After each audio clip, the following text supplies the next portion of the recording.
خدا کا انکار ہے نا وہ مجھ سے دشمنی نہیں ہے. یہ ملحد لوگ سمجھتے ہیں یہ جو ہے نا مجھے تپا رہے ہیں, مجھے کیا تکلیف ہو رہی ہے, یہ تم خدا سے دشمنی کر رہے ہو. سمجھتے ہو جس نے بنایا, تم امریکہ سے لڑو, تم انڈیا سے لڑو, تم پاکستان سے لڑو, تم جاپان سے لڑو, افورڈ کر سکتا ہے آدمی, تم لڑ رہے ہو خدا کا انکار کرتے. تبھی تو قرآن کہہ رہے اف اللہ شک فاطر السماوات والارض, اس خدا میں شک کر رہے ہو جس نے اس کائنات کو بنایا, اتنی بڑی حقیقت ہے اس کا انکار کر رہے ہو.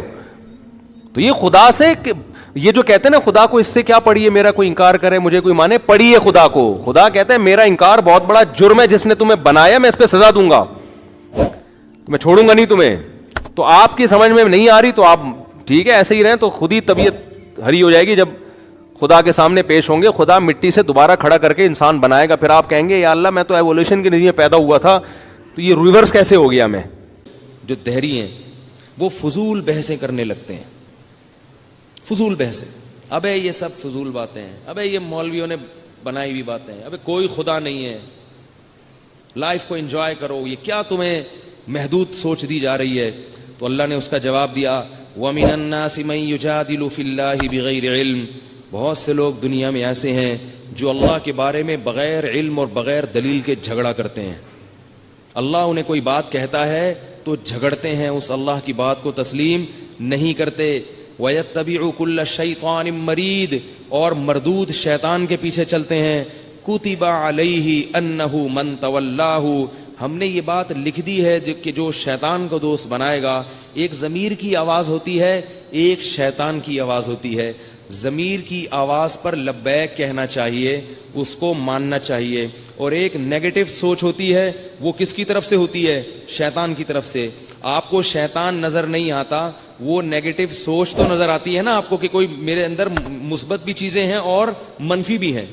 تو جو دہریے لوگ ہیں وہ منفی پہلو کو ترجیح دیتے ہیں اور اپنے ضمیر کی آواز کو کچل دیتے ہیں, حالانکہ ان کا ضمیر بھی کہہ رہا ہوتا ہے کہ اس قدر ان خدمت کرنے والا کو, یہ جو کائنات ہمارے کام میں لگی ہوئی ہے اور یہ سب کچھ ہو رہا ہے, یقیناً کوئی ہے جو یہ سب کچھ کر رہا ہے,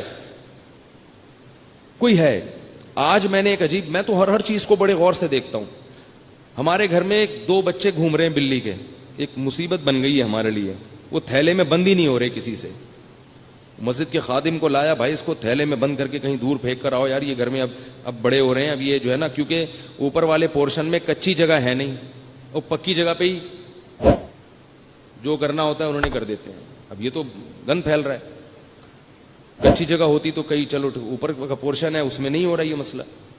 میں نے عجیب منظر دیکھا اور بار بار دیکھتا ہوں میں, بلی کہاں کہاں سے ان کے لیے گوشت کے ٹکڑے اٹھا اٹھا کے لاتی ہے. یہ کس نے سکھایا اس کو بھائی, یہ خود سے ہے کیا, کہاں سے آیا یہ. پھر اس بلی کے بچے کو دیکھا, اس کو کچی جگہ نہیں ملتی, اس نے جو اپنا گند کرنا تھا کیا, اس کے بعد وہ مٹی تلاش کر رہا ہے بچہ اس کے اوپر ڈالنے کے لیے. گھر والوں نے مجھ سے پوچھا اس نے کہاں سے سیکھا ہے بھائی, اس نے کبھی دیکھا ہے کسی کو یہ, اس نے ابھی تک مٹی دیکھی نہیں ہے. ان بچوں نے, بلی کے بچوں نے مٹی ابھی تک دیکھی نہیں ہے. فرش پہ کر دیا نا انہوں نے صحن میں, اب تلاش کر رہا ہے مٹی, وہ ادھر ادھر ویسے ہی جو ہے نا وہ فرش پہ پاؤں مار رہا ہے, چھوٹا سا بچہ.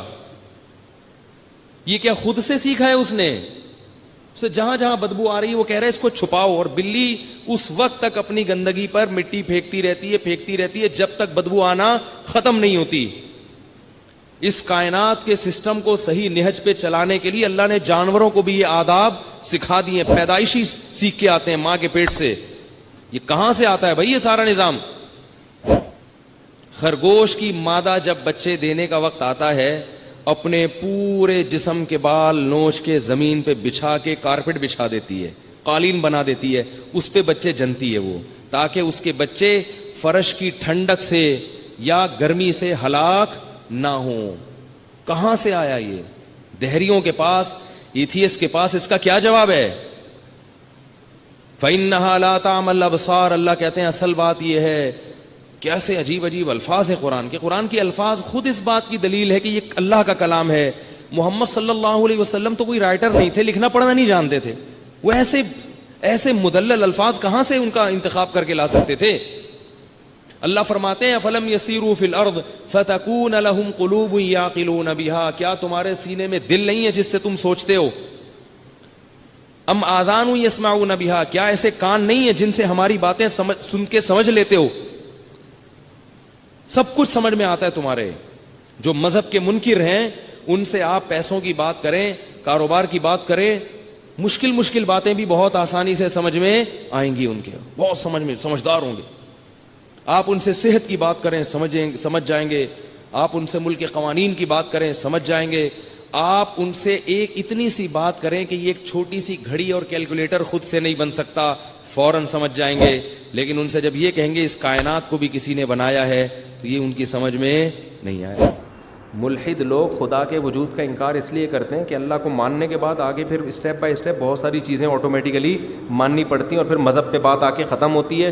پھر جب مذہب پہ بات آئے گی تو پھر مذہبوں کا مقابلہ کریں گے تو اسلام کے علاوہ پھر کوئی اور مذہب، اسلام کسی کو پنپنے ہی نہیں دیتا، اتنا اسلام کی حقانیت ہے. پھر اسلام پہ آنا پڑے گا. پھر جب اسلام پہ آئیں گے تو مذہبی اسکالرس پہ آئیں گے آپ. اور ان لوگوں کو مذہبی اسکالر داڑھی پگڑی ٹوپی سے اتنی چڑ ہوتی ہے، تو اس لیے انہوں نے یہاں سے ہوتے ہوتے شروع سے ہی اللہ کا انکار کر دیا. سمجھتے ہو؟ کیونکہ میں نے بڑے پڑھے لکھے لوگ دیکھے ہیں، بڑے بڑے ڈاکٹر دیکھے ہیں جو مسائل پوچھنے کے لیے مولویوں سے رابطہ کر رہے ہوتے ہیں. سمجھ رہے ہیں شریعت کیا کہتی ہے؟ کیوں وہ مولویوں کو لفٹ کیوں کرا رہے ہیں؟ حالانکہ ان مولویوں کو نہ انگلش آتی ہے، نہ وہ ان کی طرح اتنی بڑی بڑی یونیورسٹیوں میں پڑھا ہوتا ہے. ان کو پتہ ہے یار پہلے کیا ہے، خدا ہے، اور خدا کا علم کس کے پاس ہے؟ ان کے پاس. حلال و حرام کا علم کس کے پاس ہے؟ ان کے پاس. میں جانتا ہوں بڑے بڑے ڈاکٹر، فوج کے بڑے بڑے آفیسرز کو ہم سے ملتے ہیں تو بڑے احترام سے ملتے ہیں، حالانکہ دنیا میں رینک کے لحاظ سے ان کا رینک ہم سے کئی گنا زیادہ ہے. میری جو پاس جو ڈگری ہے عالم کی، اس میں تو کوئی کہیں چوکیدار بھی نہیں لگ سکتا. میں سمجھ رہا ہوں نا. میں چلا جاؤں نا کہ بینک میں یا کہیں، یار مجھے یہ، وہ کہیں گے بھئی آپ کے پاس کیا ہے؟ میں کہوں یہ مولانا ہوں میں، یہ دیکھو مولانا. کہیں گے بھائی ہمارے یہاں کل کسی کا انتقال ہوا ہے، تھوڑا سا دعا کی درخواست ہے آپ سے. باقی پتلی گلی سے آپ زیادہ سے زیادہ ایک مٹھائی کا ڈبہ پکڑا دے گا، یہ ایک پرانی سی خوشبو نکال کے. مفتی صاحب یہی ہے نا، اور کیا ہے. لیکن جن کے دل میں خوف ہے، فوج کے بڑے بڑے آفیسرز ہیں، اور بیوروکریسی میں کچھ بڑے لوگ ہیں، ڈاکٹرز ہیں بہت ہائی لیول کے، بیٹھتے ہیں تمیز سے بات کرتے ہیں. تو ظاہر ہے یہ جو لبرل طبقہ ہے نا، جن کو مولویوں سے چڑ ہے، اس کو اس عمل سے بڑی چڑ ہوتی ہے. یار ان مولاناؤں کے پاس کوئی ڈگری شگری ہے نہیں، اور اتنے بڑے بڑے لوگ ان سے ایسے تمیز سے بیٹھ کے بات کر رہے ہو. تو بھائی وہ ہمیں عزت نہیں دے رہے ہوتے، وہ کس کو عزت دے رہے ہیں؟ وہ اسلام کو عزت دے رہے ہیں کہ بھائی ہم نے جو علم حاصل کیا وہ دنیا سے اس کا تعلق ہے، وہ بھی بہت ضروری ہے. ہمارے بھی کچھ مسئلہ ہو تو پھر ہم بھی تمیز سے ان کے سامنے ایسے ہی بیٹھے ہوئے ہوتے ہیں. ٹھیک ہے نا. وہ علم کی میں نفی نہیں کر رہا، لیکن وہ کیا ان کو پتہ ہے یار وراثت کا مسئلہ یہ بتائیں گے، نکاح طلاق کا مسئلہ یہ بتائیں گے، حقوق کس کے کس پر ہے. میں اکارڈنگ ٹو شریعت صحیح کر رہا ہوں کہ نہیں کر رہا؟ ابھی وہ جو خنزیر کا دل جس کے لگایا تھا اس کا انا للہ ہو گیا، میں نے سنا ہے، پتہ نہیں ہو گیا کہ نہیں. ڈاکٹروں نے، کتنے ڈاکٹروں نے ہم سے رابطہ کیا یہ شرعن جائز بھی ہے یا نہیں ہے. کیوں؟ وہ ڈاکٹر ڈر رہے تھے کہ یار ہم یہ آپریشن کر کے یہ کام ہم کریں تو ایسا تو نہ آخرت میں الٹے لٹکے ہوئے ہوں. تو جو آخرت کا خوف رکھنے والے ڈاکٹر ہیں وہ پوچھتے ہیں علماء سے، وہ عزت دیتے ہیں علماء کو. ہمارے جامع ترشید میں آ کے دیکھو کون سا طبقہ ایسا ہے جس کی طرف سے مسائل نہ آتے. بڑے بڑے تاجر آتے ہیں، کروڑ پتی تاجر، ارب پتی تاجر.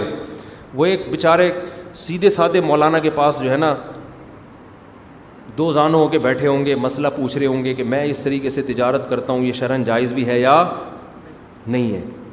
سمجھتے ہو کہ نہیں سمجھتے؟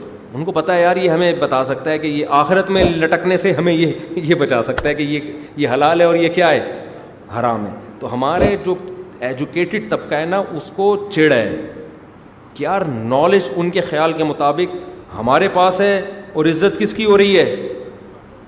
مولاناؤں کی. اور بعض لوگوں کو تو مولاناؤں سے ایسی چڑ ہے وہ بار بار اپنے بیان میں کہتے ہیں کہ طنز نہیں ہونا چاہیے کسی کے اوپر. پورے بیان میں طنز مولویوں پہ کر رہے ہوتے ہیں وہ. ٹھیک ہے نا.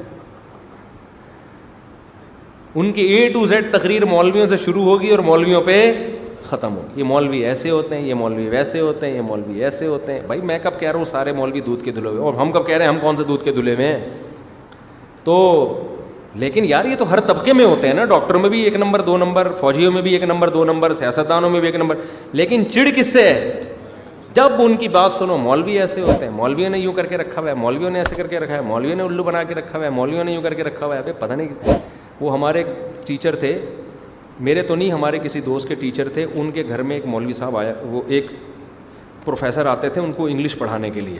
ان کو پتہ نہیں مولویوں سے بڑی چڑ تھی, کوئی مذہب سے ہی چڑ تھی ان کو. تو وہ کیا کرتے تھے, انگلش پڑھاتے تھے تو وہ پہلے مولویوں کی برائی, درمیان میں مولویوں کی برائی, اور اینڈ میں ابے یہ ملا لوگ ایسے, ابے یہ ملا لوگ ایسے. اب وہ جو ان کا اسٹوڈنٹ تھا نا, وہ میرا بھی دوست تھا, وہ چڑ گیا نا کہ یار سر, اب شروع میں تو وہ بھی ہاں میں لاتا تھا, ہاں سر مولوی ایسے ہوتے ہیں, چلیں جی بسم اللہ اب بتائیں کیا ہے. پھر وہ ہر تھوڑی دیر, ابے یہ مولویوں نے وہ الو بنایا ہوا ہے, ابے یہ مولوی ایسے.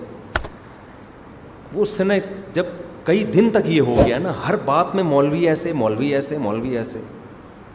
تو وہ 2 اسٹوڈنٹ پڑھتے تھے, تو دوسرے نے مجھے بتایا کہ اس نے کیا جواب دیا. کہتے ہیں کہ سر وہ اصل میں ایسے نا, بالکل سر وہ آپ کا اصل میں قصور نہیں ہے, وہ شاید بچپن میں کسی مولوی نے شاید کچھ ایسا کر دیا ہو آپ کے ساتھ. تو ہوتا ہے, بعض مولوی غلط بھی ہوتے ہیں, تو وہ غلط حرکتوں میں بعض ہوتے ہیں, تو وہ انہوں نے آپ کے ساتھ کچھ غلط کر دیا جس کی وجہ سے اب آپ کو مولویوں سے کیا, سارے مولویوں سے آپ کو, تو آپ کا قصور نہیں ہے. وہ ہوتا ہے سر, ٹھیک ہوتا ہے. ان کا یہ نہیں فیور دے رہا تھا وہ, کہ سر وہ کچھ ہو گیا آپ کے ساتھ بچپن میں, کسی مولوی صاحب نے غلط کر دیا ہوگا. تو ظاہر ہے جس کے ساتھ بچپن میں ایسا ہو گیا ہو تو پھر وہ کہاں مولویوں پہ, وہ تو سارے مولویوں سے اعتماد ہو جائے گا. تو سر وہ ہو جاتا ہے ایسا. چلیں آگے سے چلیں. تو بعض لوگوں کے ساتھ مجھے ایسا لگتا ہے کوئی غلط قسم کا مولوی بچپن میں ان کو ٹکر گیا تھا. ہر طبقے میں اچھے بھی ہوتے ہیں برے بھی ہوتے ہیں نا, تو ڈاکٹروں میں بھی ہوتے ہیں اچھے بھی برے بھی, پروفیسروں میں بھی, تو ظاہر ہے مولویوں میں بھی. وہ کون سا کوئی مریخ سے آئی ہوئی مخلوق ہے. کچھ مولوی غلط بھی ہوتے ہیں, بلکہ یوں کہنا چاہیے کچھ غلط لوگ مولوی بن جاتے ہیں. مولوی بھی غلط ہوگا بھائی, غلط لوگ مولوی بن جاتے ہیں. تو کچھ غلط آدمی مولوی بن گیا ہوگا, داڑھی رکھ لی ہوگی, تو شاید کچھ ان کے ساتھ کچھ ایسا کچھ تعلق قائم کیا ہو. ٹھیک, اب ان کو ہمیشہ کے لیے کیا ہو گئی. تو جو بھی صبح شام کبھی کبھار اعتراض سب کرتے ہیں, ہم بھی کر رہے ہوتے ہیں, ابے یار یہ مولاناؤں نے کیا, ہمارے منہ سے بھی کبھی ایسا جملہ نکل جاتا ہے, ہم اپنے آپ کو بھی بعض دفعہ برا کہہ رہے ہوتے ہیں, ابے یار یہ مولویوں نے پتہ نہیں کیوں بیوقوف, یہ کبھی کبھار تو سبھی کر رہے ہوتے ہیں. لیکن بعض لوگوں کو ایسا لگتا ہے ان کی تقریروں سے کہ بچپن میں ان کے ساتھ کچھ ایسا ہوا ہے جس کی وجہ سے اب ہر بات میں گھما پھرا کے, کہاں گھما کے لانا کس پر ہے, یہ مولویوں نے ایسا کیا ہے, مفتیوں نے ایسا کیا ہوا ہے. تم کتنے مولویوں سے ملے ہو, کتنے مفتیوں سے ملے ہو, کتنے علماء سے ملے ہو تم, ہر ایک کے بارے میں یار نیگیٹو الزام بھی خود ہی بناؤ جھوٹے. جو الزام بھی اکثر جھوٹے ہوتے ہیں, وہ مولوی وہ بات کہہ ہی نہیں رہے ہوتے. اکثر آپ نے دیکھا ہوگا آج کل کے جدید اسکالرز, ابے یہ مولویوں نے لوگوں کو قرآن سے روکا ہوا ہے, یہ قرآن خود نہ پڑھیں, ترجمے نہ پڑھیں, تاکہ ہم سے سیکھیں, تاکہ ہماری دکانیں چلتی رہیں. بھائی ترجمے لکھے مولویوں نے ہیں, تو اس لیے تھوڑی لکھے ہیں کہ لوگ نہ پڑھیں, اس لیے لکھے کہ لوگ پڑھیں اس کو. جتنے ترجمے مارکیٹ میں چل رہے ہیں 99% تو مولویوں کے اردو ترجمے ہیں, تو عوام کے لیے لکھے انہوں نے تاکہ آپ پڑھیں یہ. تو مولوی کیوں قرآن پڑھنے سے روکے گا؟ کسی مولوی نے لکھ دیا کہ خود سے قرآن نہ پڑھو, تو کسی ایک کو آپ سب پہ کیوں تھوپ رہے ہو؟ میں خود عربی زبان پڑھاتا رہا ہوں, میں بھی تو مولوی ہوں. میں تو 15 سال پہلے عام کالج کے لڑکوں کو عربی گرامر سکھا رہا ہوتا تھا تاکہ تمہیں قرآن کی زبان میں سمجھ میں آئے. ہم نے تو مولویوں کو دیکھا ہے, وہ تو قرآن سے بھی نہیں روک رہے, وہ کہتے ہیں قرآن بھی پڑھو, حدیث بھی پڑھو.